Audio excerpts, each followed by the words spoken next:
AP ప్రేక్షకులకు నమస్కారం.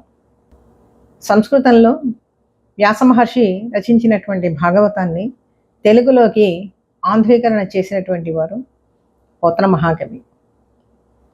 పోతన భాగవతము అనగానే మనసు కరిగిపోతుంది. తెలుగువారు చేసుకున్నటువంటి పుణ్యాలన్నీ కూడా ఒక పెద్ద పెట్టెలో గనక నిక్షిప్తం చేస్తే, ఘనీభూతం చేసినట్లయితే అది భాగవత రసామృతంగా మనకి లభ్యమవుతుందన్నమాట.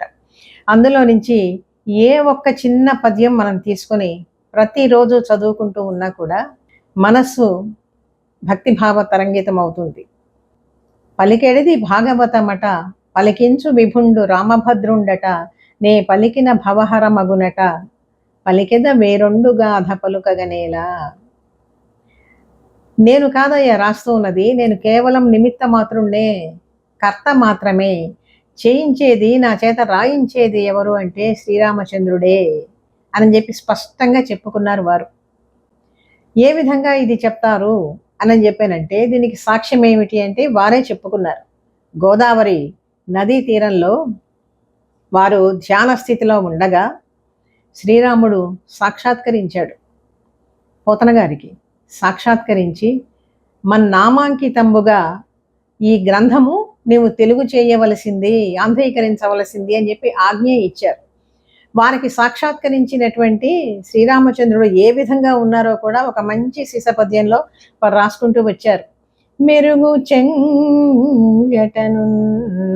మేఘంబు కైవణి, ముమిద చెంగటనుండ నొప్పువాడు.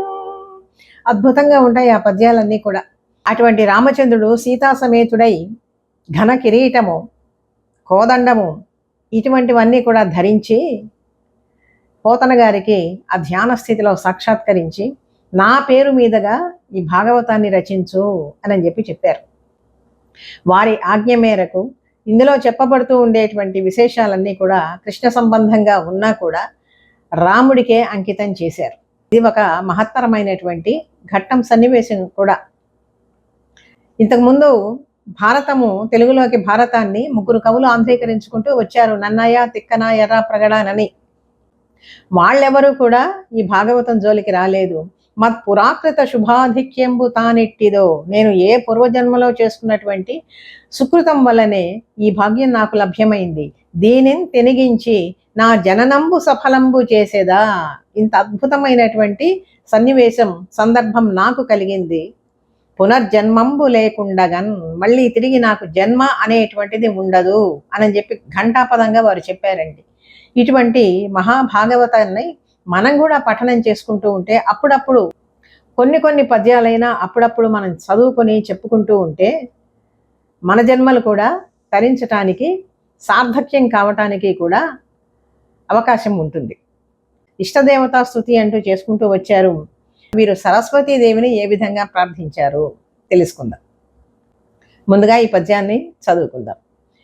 క్షోణితలంబునన్ నుదురు సోకగ మృక్కిను తింతు, సైకత శ్రోణికి చెంచరీక చయ సుందరమేణికి, రక్షితామర శ్రేణికి తోయ జాత భవ చిత్తమసీకరణైక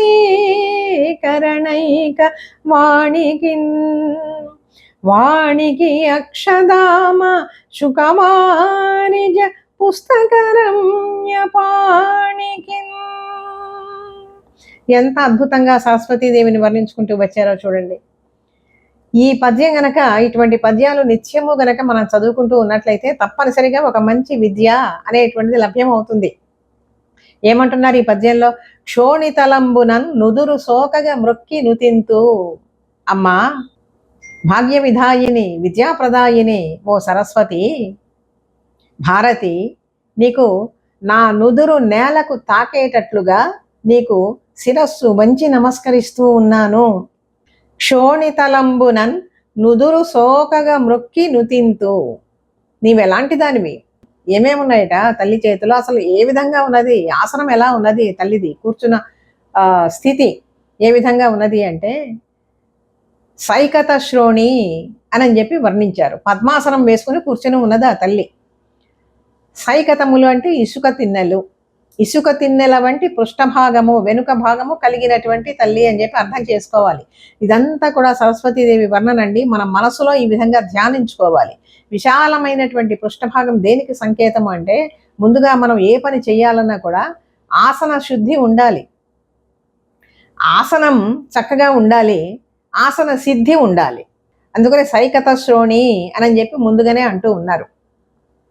క్షోణితలంబునన్ నుదురు సోకగ మ్రొక్కిను తింతు సైకత శ్రోణికి చెంచరీక జయ సుందరమేణికి. అమ్మా, నీ శిరోజాలు ఎలా ఉన్నాయి?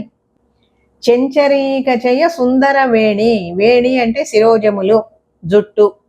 చెంచరీకములు అంటే నల్లని గండు తుమ్మెదలు.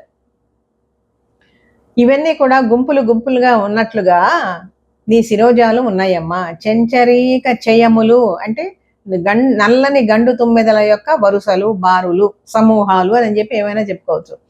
చెంచరీక చయ సుందర వేణికి, అంత నల్లగా ఉన్నాయి ముంగురులు తిరిగి నీ శిరోజాలు.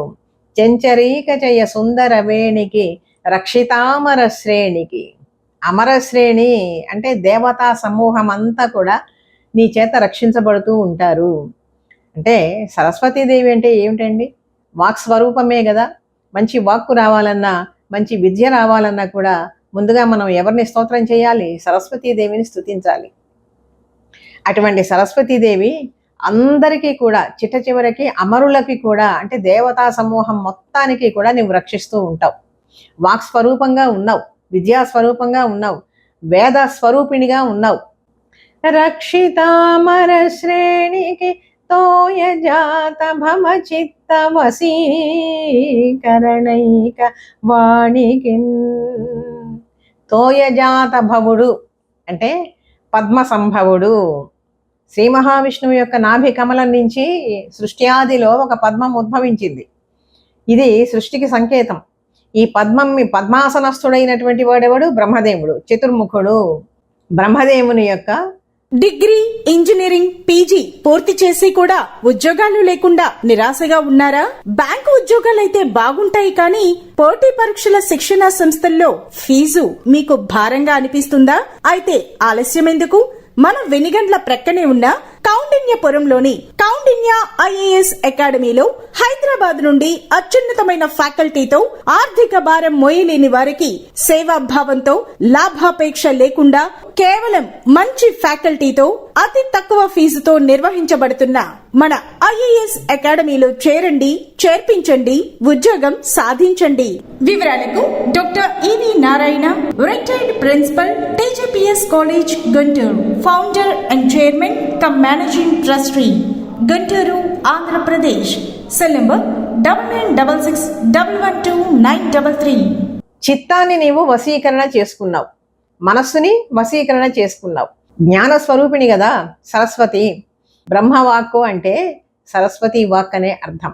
ఆ జ్ఞానం కానీ ఎవరికైనా సరే ఏ పని చేయాలన్నా కూడా ముందు కనీస జ్ఞానం ఉండాలి కదా, ఆ తెలివితేటలు ఉండాలి కదా. ఆ తెలివితేటలన్నీ కూడా ఎవరి వల్ల వస్తాయి అంటే అది విద్య. ఆ విద్యా స్వరూపిణి అయినటువంటి ఆ తల్లి సరస్వతీదేవి యొక్క, భారతీదేవి యొక్క అనుగ్రహం వల్లనే సిద్ధిస్తూ ఉంటుంది. అసలు సరస్వతి అంటేనే ప్రవహించేటువంటిది, శరణశీలము కలిగినటువంటిది. శరణశీలత్వాత్ సరస్వతి. నిరంతరము కూడా విద్య ప్రవహిస్తూ ఉండాలండి. పూర్వకాలంలో గురువు నుంచి శిష్యులకి, ఆ శిష్యుల నుంచి ప్రశిష్యులకి, ఈ విధంగానే విద్యలన్నీ కూడా వాళ్ళు చెప్పుకుంటూ వచ్చారు. నీరు చూడండి, ప్రవాహం ఉంటేనే ఆ నీరు స్వచ్ఛంగా ఉంటుంది. విద్య కూడా అంతే.